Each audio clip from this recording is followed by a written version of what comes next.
할렐루야. 오늘이 3월 뭐죠? 월삭입니다. 그러면서 우리가 3.1절 몇 돌이라고 그랬죠? 104돌입니다. 연도를 기억하시죠? 1919년 3월 1일입니다. 우리 갈라디아서 5장 1절에 보시면 그리스도께서 우리에게 자유를 주시려고 자유케 하셨으니, 자유는 누가 주는가? 주님이 주십니다. 억압으로부터의 자유 가운데 가장 큰 자유는 죄로부터의 자유입니다. 이것은 일제 36년의 압박과 식민지 통치하에서의 억압과 압박도 굉장히 우리에게 아픔과 고통을 줍니다마는, 그와 더불어서 우리들에게 가장 큰 압박과 고통을 주는 것은 죄입니다. 그러니까 죄로부터 자유함을 주시는 분은 누구인가? 주님이세요. 그래서 예수님이 세상에 오셔서 우리를 어떻게 하시려고 하는가? 자유케 하려고. 여러분이 자유를 누리고 산다고 하는 것이 얼마나 큰 복인지 모릅니다. 죄로부터의 자유함을 얻고, 마귀로부터 자유함을 얻고, 건강으로부터 자유함을 얻고, 세상의 염려로부터 자유함을 얻고, 내일의 불안으로부터 자유함을 얻고, 이게요, 자유를 누리고 산다고 하는 것이 최고의 행복이에요. 근데 그 자유를 누가 주시는가? 예수님이 주신단 말이죠. 그래서 너희가 이제 굳게 서서 다시는 종의 멍에를 매지 말라. 그래서 우리 3.1절 오늘 바로 이날에 우리 민족 속에 더 이상의 종의 멍에를 매지 않는 우리 민족이 되게 하셔서 더 이상 자유를 강탈당하거나 빼앗기지 아니하도록 함께 기도하는 오늘 이 새벽이 될 수 있게 되기를 바랍니다. 특히 이제 3월달에 되면 우리 자녀들이 새로운 학기를 시작을 하죠. 이제 학교 입학해서 다니는 친구도 있겠고, 한 학년씩 올라가서 새로운 학기를 시작을 하게 되는데, 우리 자녀들에게 특별히 오늘 이 월삭에 나온 우리 자녀들에게 세 가지의 복이 함께하게 되기를 축복합니다. 첫째로 만남의 복입니다. 우리 자녀들이 학교에 들어가서 첫째, 좋은 교사 만나는 게 복이죠. 우리 아이들을 그대로 사랑해주고, 우리 아이들을 인내해주고, 우리 아이들에게 온 정성을 쏟아 부을 수 있는 좋은 교사와의 만남. 두 번째, 좋은 친구와의 만남이에요. 그러니까 옆에 있는 어떤 친구가 우리 자녀의 곁에 오느냐, 거기에 따라서 우리 자녀들의 영향을 그대로 받아요. 우리 자녀들에게 도움을 주는 친구, 우리 자녀들에게 이익을 주는 친구, 우리 자녀들에게 선한 영향력을 미칠 수 있는 친구. 세 번째는 멘토와의 만남이에요. 멘토라고 하는 것은 우리 삶에 있어서 뭔가 이렇게 바라보고 싶은, 담고 싶은 어떤 기준과 그리고 초점이 되는 대상이 멘토입니다. 그래서 바로 이 세 가지의 만남의 복이 우리 자녀들에게 임하게 되기를 축복합니다. 두 번째, 성장과 성숙의 복입니다. 이게 세월이 지나면서 우리 자녀들이 키가 자라잖아요. 그리고 몸도 좀 달라지고요. 이게 이제 성장하는 거잖아요. 근데 외적으로 보이는 이 성장과 더불어서 내적으로 성숙하는 복. 그래서 학교 들어갔기 때문에 우리 자녀들이 더 성숙했으면 좋겠고요. 우리가 그런 이야기 하잖아요. 어른스럽다, 그런 표현을 쓰는데 그것도 성숙의 한 표현일 수가 있겠죠. 그리고 세 번째로 우리 자녀들에게 새로운 학기를 맞이해서 꿈의 복이 함께하게 되기를 축복합니다. 공부하면서 꿈이 있는 사람은 누가 뭐라고 그래도 최선을 다하고 열심히 해요. 그래서 이 3월 월삭에 자녀들에게 그런 복이 함께할 수 있게 되기를 주의 이름으로 축원합니다. 오늘 누가복음 1장에 부부가 나옵니다. 두 부부가 나오는데, 첫 번째 어제 우리가 살펴보았던 사가랴, 그 다음에 그 부인이 뭐죠? 엘리사벳이라고 하는 부부. 그 다음에 또 하나의 부부라고 이제 볼 수가 있겠죠. 만나는데 그 이름이 바로 요셉. 그리고 그의 부인은 마자로 시작을 합니다. 그 유명한 마리아입니다. 이 위에 첫 번째 등장하는 이 부부의 케이스를 보면, 이 사가랴를 히브리식으로 말하면 스가랴라고 그랬잖아요. 여호와께서 기억하신다, 그 의미를 가지고 있는데, 여기는 정식 부부입니다. 그래서 이제 정식 부부로서 오랜 삶을 함께 살고 있는데, 이 가정에 어려움을 가지고 있습니다. 그 어려움이 바로 뭐예요? 자녀가 없습니다. 그리고 임신이 되지 않습니다. 불임이죠. 거기다가 나이가 많습니다. 그리고 이쪽 케이스를 보면은 여기는 이제 약혼한 사이다 그렇게 표현하잖아요. 그러니까 옛날 번역에서는 정혼했다 그렇게 이야기하는데 유대 관습에 의하면은 정식 결혼식을 올리기 전에 1년 전에 약혼을 해요. 약혼을 하는데 이 약혼을 딱 하면은 법적으로 부부처럼 취급을 받아요. 그래서 만약에 이 사이에 어느 한쪽이든지 어떤 약혼을 파괴시킬 만한 그런 일을 자행을 하거나 특별히 여성의 경우에 있어서는 부정한 행위를 하거나 아이를 임신을 하면 그 자리에서 죽입니다.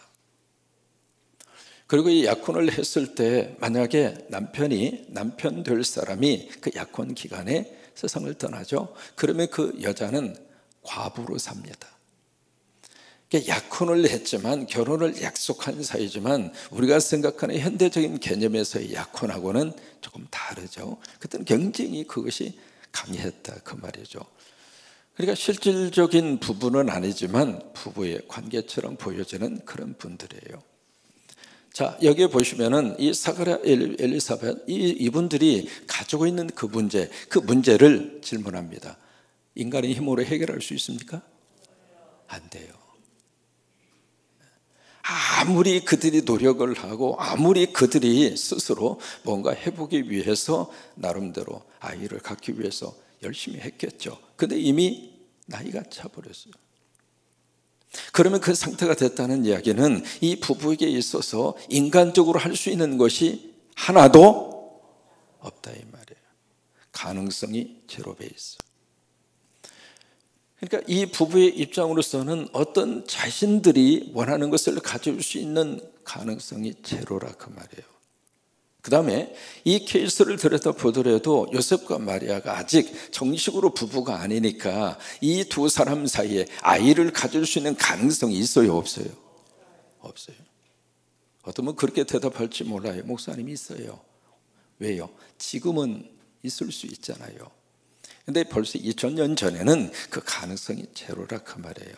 여기 가능성이 제로라는 이야기는 인간이 할 수 있는 일이 없다 그 말이에요. 오늘 누가복음 1장은 이 두 케이스를 딱 우리에게 제시를 하면서 사람은 더 이상 할 수 있는 일이 없다. 그러니까 인간의 끝지점이라 그 말이에요. 그 인간의 끝지점에서 무슨 역사가 나타나는가? 하나님의 역사가 시작이 됩니다. 참 신기합니다. 우리들이 이렇게 뭔가 하다가 더 이상 안 되겠습니다. 하나님 어떻게 해볼 수가 없어요. 그 자리에서 우리가 뭘 하느냐면 믿음의 사람은 그 자리에서 하나님 붙잡아요. 그 하나님 붙잡으면 하나님이 역사하신다 그 말이에요. 그래서 이 부부에게도 바로 주의 천사가 나타나서 말씀을 하시잖아요. 네 아내에게 아이가 있으리라. 그것을 딱 듣는 순간에 이성이 있는 사람이라면 그걸 어떻게 믿을 수가 있겠어요? 그래서 이제 사가랴의 반응이 그렇게 나타나게 된 거고요. 자, 오늘 요셉과 마리아의 케이스도 마찬가지입니다. 26절에 보시면은 여섯째 달 이제 엘리사벳이 임신한 지 6개월째 되던 날 그 이야기예요. 천사가 가브리엘이 하나님의 보내심을 받아서 어디로 가느냐면 갈릴리 어느 동네. 누가는요 굉장히 친절하게 지리적인 요건을 설명합니다. 왜냐하면 누가 스스로가 자세히 그리고 순서대로 자기가 그렇게 기록을 하겠다고 하는 그 말대로 누가복음에 보시면은 이 지리적인 이 장소를 굉장히 자세하게 그렇게 소개를 하고 있습니다. 나사렛이라고 하는 동네로 갑니다. 거기에 가서 누구를 찾았는가? 다윗의 자손 요셉이라고 하는 사람과 약혼한 누구에게?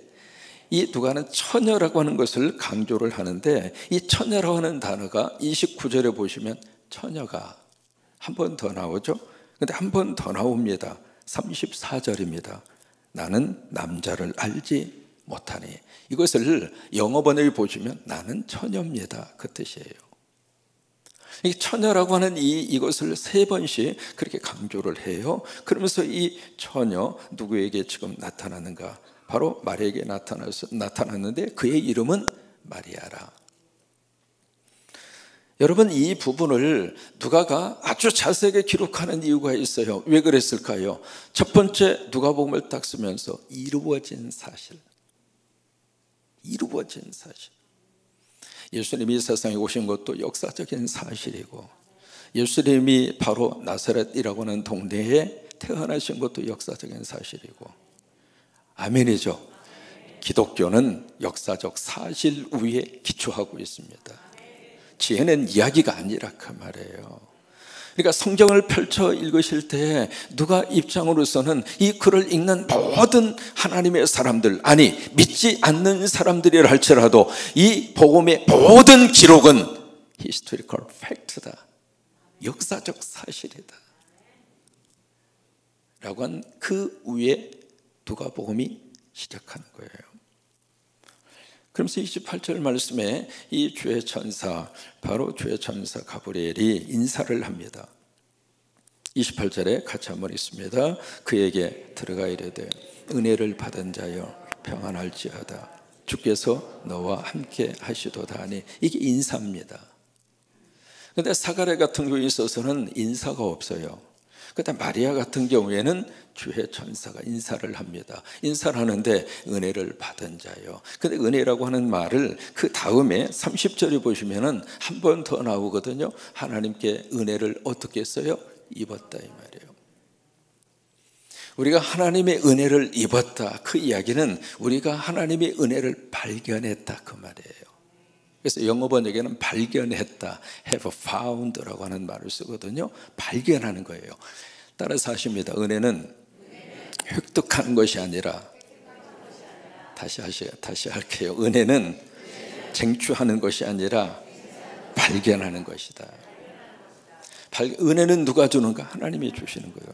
그러니까 하나님이 주시는 은혜를 우리가 발견하는 거예요. 이번에 새벽의 총진군에 여러분 은혜를 발견하세요. 은혜를 모르고 살았거든요. 내 아내에 대해서, 남편에 대해서. 근데 어느 날 내 아내가 너무 감사하고 하나님이 내 아내를 주신 것이 너무 고맙고, 이때 아멘 해야 축복인데, 이미 하나님이 나에게 은혜를 주셨는데 주신 그 은혜를 내가 발견한다, 이 말이에요.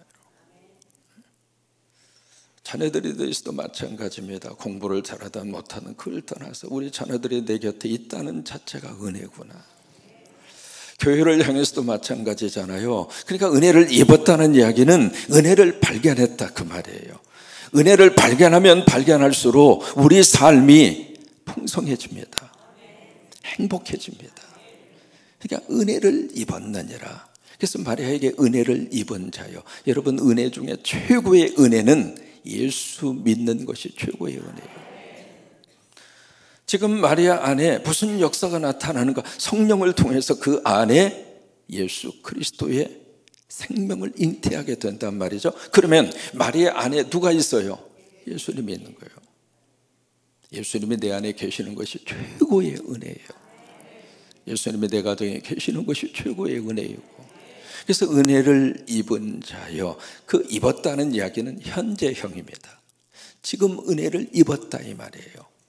어제도 은혜를 입었고요, 오늘도 은혜를 입었고요, 내일도 은혜를 입고 삽니다. 그러니까 은혜를 입은 자요. 그 다음에 평안할지어다. 은혜가 임했을 때 그때 마음의 평강이 임합니다. 여러분, 갑자기 막 불안하고요, 두려움이 막 밀려오면은 그때 기도하세요. 주님, 내 안에 은혜로 채워 주옵소서. 하나님의 은혜로 가득히 채워 주옵소서. 세 번째로, 주께서 너와 함께 하시도다. 임마누엘의 복이잖아요. 이 인사를 들은 이 마리아가 그 다음에 보시면 어떤 반응을 보이느냐면 29절입니다. 처녀가, 그것을 강조하잖아요. 그 말을 듣고 놀라요. 놀랄 수밖에 없죠. 그래서 이런 인사가 어쩌민가 하고 그 다음에 마리아가 뭘 하죠? 생각을 해요. 생각을 했다는 이야기는 이 인사를 통해서 주는 그 메시지를 거절하지 않았다, 그 말이에요. 이해는 되지 않았지만, 아니 이해할 수는 없지만, 그래서 그 때문에 깜짝 놀라기는 했지만 이 인사가 분명히 뭔가 뜻이 있을 것이다, 뭔가 메시지가 있을 것이다, 그런 생각을 하고 가슴으로 담은 거예요. 그래서 그걸 생각하고 있는 거예요. 그때 이 가브리엘을 통해서 메시지가 증거됩니다. 30절입니다. 같이 읽으시죠. 천사가 이르되 마리아여 무서워하지 말라, 내가 하나님께 은혜를 입었느니라. 31절 보라 내가 잉태하여 아들을 낳으리니 그 이름을 예수라 하라. 여러분 마태복음에서도 마찬가지죠. 이 예수라고 하는 단어의 뜻, 이 뜻 여러분 기억하시나요? 예수라고 하는 단어의 뜻은 어떤 뜻이죠? 여호와는 구원이시다. 그게 예수라고 하는 단어의 뜻입니다. 여호와는 구원이시다. 이게 예수라고 하는 단어의 뜻입니다. 한번 해보십니다. 예수, 여호와는 구원이시다. 이것을 마태복음에서는 예수라고 하는 그 단어를 그렇게 해석을 해주죠. 저가 자기 백성을 저의 죄로부터 구원할 자. 마태는 그렇게 해석을 해줍니다. 그래서 예수라고 해라, 이름을 이제 알려줍니다. 그러면서 여기에 31절입니다. 31절 그 다음에 32절 그가 큰 자가 되고 지극히 높으신 이의 아들이라 일컬어질 것이요 주 하나님께서 그 조상 다윗의 왕위를 그에게 주리니. 그래서 예수님이 다윗의 후손으로 오시잖아요. 33절 같이 있습니다. 영원히 야곱의 집을 왕으로 다스리실 것이며 그 나라가 무궁하리라. 그러니까 이게 다스릴 것이며 무궁하리라. 이게 이제 30절에서 33절까지 두 번째 주의 천사가 마리아에게 주고 있는 메시지예요. 그러니까 34절 말씀에 마리아가 다시 한번 반응을 보입니다. 마리아가 천사에게 말하되 나는 남자를 알지 못하니 어찌 이 일이 있으리까. 이게 사가랴하고 마리아하고 차이점이에요. 사가랴는 주의 천사가 와서 그 임신 사실 이것을 수태 고지라 그러거든요. 그것을 딱 알렸을 때 사가랴는 뭐라고 반응을 보였는가? 어떤 반응을 보였죠? 내가 어떻게 믿을 수 있습니까? 우리 둘이 나이가 지금 몇 살인데 어떻게 그런 일이 일어날 수 있습니까? 사인을 주세요. 이것이 분명히 하나님이 하시는 일이라고 하는 증거를 보여주세요. 그러면서 사가랴가 그렇게 제시를 하죠. 그러니까 알았어, 너 이제부터 말 못할 거야. 이게 벙어리가 된 거예요. 그래서 이제 그 일이 완성이 될 때까지 사가랴는 말을 못합니다. 벙어리가 됩니다. 이 사가랴는 은혜 받고 벙어리 된 사람이에요. 그러니까 사가랴 입장으로서는 어제 말씀드렸잖아요. 답답하긴 하지만 왜? 말을 못하니까. 그러나 사가랴 입장으로서는 너무 감사한 거예요. 왜? 하나님이 하시는 일에 대한 증거를 자기가 받았으니까. 그래서 말을 못하니까 나와서 손짓 반짓을 하잖아요. 여러분 손짓 발짓을 뭐라고 이야기하는가? 바디 랭귀지라고 그래요. 바디 랭귀지. 손짓 발짓. 전 세계 어디를 가든지 통하는 언어가 바디 랭귀지입니다. 여러분 미국 가셔서 영어 한마디 못하시더라도 다 먹고 살아요. 한국분이 처음에 이민을 떠고 오셨는데 그렇게 닭고기가 먹고 싶어. 딱 지나가다 보니까 닭 그림같이 생긴 그런 가게가 있어. 저 집이구나 싶어서 갔는데 영어를 할 줄 알아야지. 근데 우리 한국 사람들 어떤 사람들이에요? 보통 눈썰미가 보통이 아니잖아요. 눈치가 구단이잖아요. 그래서 이분이 딱 종업원을 헤이 이건 우리가 할 수 있잖아요. 딱 불러가지고 하는 말이 뭐라는 줄 알아요?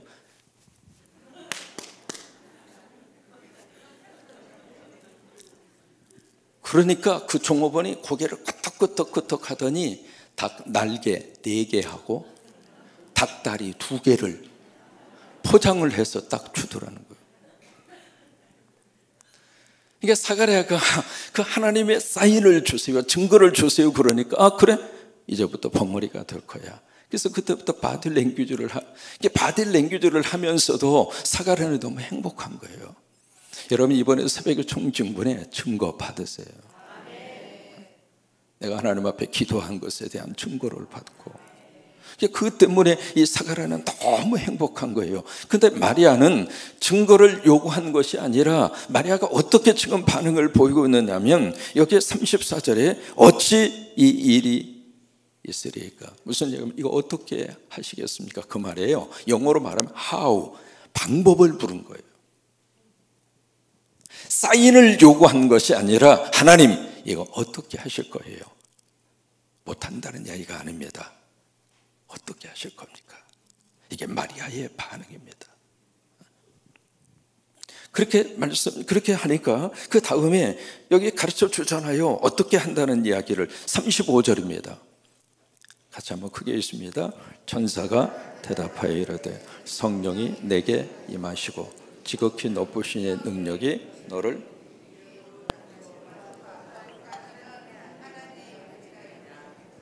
이게 하나님의 방법이에요. 하나님이 어떻게 하시겠는가? 성령이 내게 임하시고 여러분 누가복음 1장과 2장에 성령이라고 하는 단어가 6번 나옵니다. 여러분 누가는요 성령으로 충만한 사람이에요. 그래서 누가 속에는요 성령의 강이 흘러갑니다. 누가 24장까지 성령의 역사가 쭉 흘러가요. 사도행전 1장에서 28장까지 성령의 운행하심이 있습니다. 우리 자녀들에게 성령으로 충만하셔서 우리 자녀들을 지혜롭게 하시고 우리 자녀들을 머리가 되게 하시고 자녀들의 하나님이 어느 곳에 가든지 멋진 리더자로 세워주시기를 바라고 이게 누가 속에 그런 성령의 역사가 쭉 그렇게 흘러가거든요. 여기서도 바로 성령님이 내게 임하시고 여러분 힘으로도 능으로도 안 되지만 오직 나의 신으로 말미암아 되느니라. 성령님이 역사하시면 된다 이 말이에요. 성령이 임하시고 주는 우리 가정에 성령으로 임하여 주셔서 우리 부부의 관계가 다시 회복되게 하시고 성령으로 역사하셔서 내 인생이 살만나는 인생이 되게 하시고 성령으로 역사하셔서 천국을 바라보게 하시고 성령이 임하시고 바로 그거잖아요. 그러니까 성령이 내게 임하시고 그 다음에 지극히 높으신 그분이 누구예요? 하나님이죠. 하나님의 능력이 너를 덮으리니 이게 두 가지입니다. 성령의 역사와 하나님의 능력이 이 일을 할 것이다 이 말. 이게 하나님의 놀라운 역사입니다. 여기 덮으리니라고 하는 이 말이 어디에서 나오는가? 구름기둥, 불기둥이 이스라엘 백성들 앞에 인도할 때 그때 구름기둥이 이스라엘 백성들 위에 떠서 운행할 때의 표현이 바로 덮는다 그 말이에요. 여러분 하나님의 임재가 우리 속에 충만히 역사할 때 놀라운 기적이 나타나고 놀라운 일들이 일어나고 어제 소개해드렸죠. 지금 미국의 켄터키 에즈베리라고 하는 지역 그 지역에 지금 2월 8일부터 13일 동안 하루 24시간 동안 계속 예배가 중단되지 않고 예배가 계속되고 있습니다. 이게 1970년도에 바로 그 대학 에즈베리 대학에서 그때 성령의 부흥의 역사가 그때 한번 일어났었어요. 50년 만에. 누가 계획한 것도 아닙니다. 누가 프로그램을 짠 것도 아닙니다. 유명 강사가 와서 설교하는 것도 아닙니다. 대학생들입니다.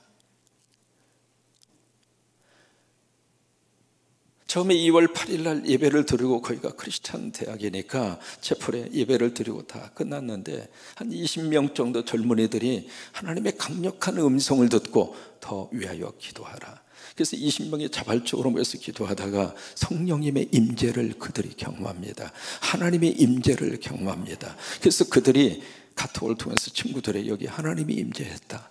그래서 그게 이제 대학 교수들 그 다음에 크레스로 갔던 친구들이 다 모여서 그때부터 예배가 시작이 되면서 그것이 소문의 소문을 지금 해서 전 세계에서 하나님의 임재를 경험하는 현장에 가고 싶어서 그 시골에 그 켄터키의 루이빌에서 시골에서도 한참 들어가는 옥수수 밭만 즐비한 그곳에 있는 시골 구석에 전 세계에 하나님의 백성들이 그곳으로 몰려드는 거예요. 그 현장에 갔던 어느 한 분의 간증을 들으면서 얼마나 가슴이 뜨거운지 딱 제풀실에 들어가자마자 하나님의 임재를 느끼는 거예요. 그것이 바로 덮으리니라고 하는 말씀이에요. 이번에 새벽에 총진군에 그런 하나님의 역사가 임하기를 주의 이름으로 축원합니다. 그 하나님의 임재가 어떤 역사로 나타나게 됐는가, 막 뛰면서 눈먼 자가 뜨고 그런 기적의 역사로 나타날 수도 있습니다만은, 이번에 에즈벨리의 이 부흥의 역사는 조용하면서도 하나님의 사랑으로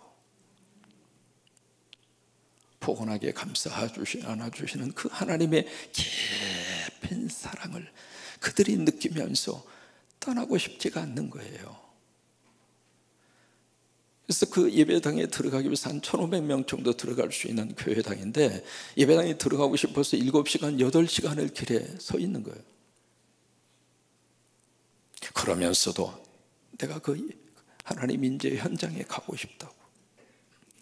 그래요. 성령 하나님의 능력이 덮으면, 하나님의 임재가 함께하면 그 속에서 우리는 사랑을 느끼고, 그 속에서 위로를 받고, 그 속에서 다시 한번 내 삶의 가치를 발견하고, 그리고 사람이 새로워질 수 있어요. 이름으로 나실 바 거룩한 이는 하나님의 아들이라 일컬어지리라. 36절에 그러면서 하나님이 두 가지 조치를 취합니다. 첫째로 무슨 조치를 취하는가? 엘리사벳 임신하지 않았니? 그 얘기예요. 너도 알잖아, 나이가 몇인데 벌써 임신을 해서 6개월째야, 그 말이에요. 여러분, 6개월째라는 이야기는 뭐예요? 이미 임신되었다고 하는 사실을 감출 수가 없는 게 6개월이잖아요. 네가 확인할 수 있어. 엘리사벳 임신했어. 그 임신이 사람의 생각인 줄 알아? 아니야, 하나님의 역사하심이야. 바로 그거예요. 그러니까 이 마리아가 그 믿음의 확신과 그 증거 속에 살 수 있도록 하나님의 첫 번째 조치를 엘리사벳을 통해서 한 거고, 두 번째는 마태복음을 보시면 요셉을 설득을 합니다. 요셉아, 네 아내 마리아 데려오는 것을 두려워하지 말아라. 성령으로 잉태를 했다. 요셉에게 그걸 가르쳐 주는 거예요.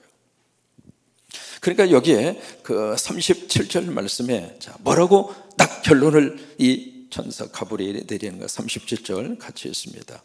대저 하나님의 모든 말씀은 능하지 못하심이 없느니라. 여기 말씀이라고 하는 이 단어 자체가 헬라어에 보시면은 무슨 뜻이냐면 레마라고 하는 뜻입니다. 레마. 하나님의 말씀이 두 가지거든요. 로고스가 있고 레마가 있어요. 로고스는 기록된 말씀, 그 다음에 레마는 기록된 말씀이 우리에게 선포되는 말씀, 그 레마라고 그래요. 여기 말씀하고 있는 이 말씀은 레마입니다. 레마. 그러니까 하나님의 모든 말씀은 능하지 못하심이 없느니라. 이게 무슨 말이냐면, 하나님이 말씀하신 것은 하나님이 이루신다, 그 말이에요. 그러니까 마리아에게 지금 누가 말씀을 하시고 있는가? 하나님이 말씀하시는데, 그 하나님이 말씀하신 그 말씀대로 하나님이 이루신다. 그게 37절이에요. 그러니까 38절에서 마리아가 무슨 대답을 하느냐면, 주의 여종이오니, 옛날 번역은 계집종이오니 그렇게 표현했잖아요. 나는 주님의 종입니다. 나는 주님께서 하라는 대로 할 마음이 되어져 있는 종입니다, 그 얘기예요. 그러면서 하는 말이 말씀대로 내게 이루어지이다. 여기 말씀은 레마, 똑같이 레마라고 하는 말을 쓰고 있거든요. 레마. 그러니까 마리아에게 하나님이 선포하신 그 말씀대로 내게 이루어지이다. 여러분, 지금도 하나님께서 말씀으로 역사하십니다. 말씀으로 내 속에 역사하시고, 말씀으로 우리 가정에 역사하시고, 말씀으로 이 시대 속에 역사를 하시고, 그래요. 하나님의 말씀대로 이루어지이다. 아멘. 그래, 그 말씀대로 하나님의 인자하심이 우리 가운데 충만히 역사하셔서 말씀대로 나를 터치하시고, 말씀대로 우리 가정을 이끌어 가시고, 그런 놀라운 역사가 임하기를 주의 이름으로 축원합니다.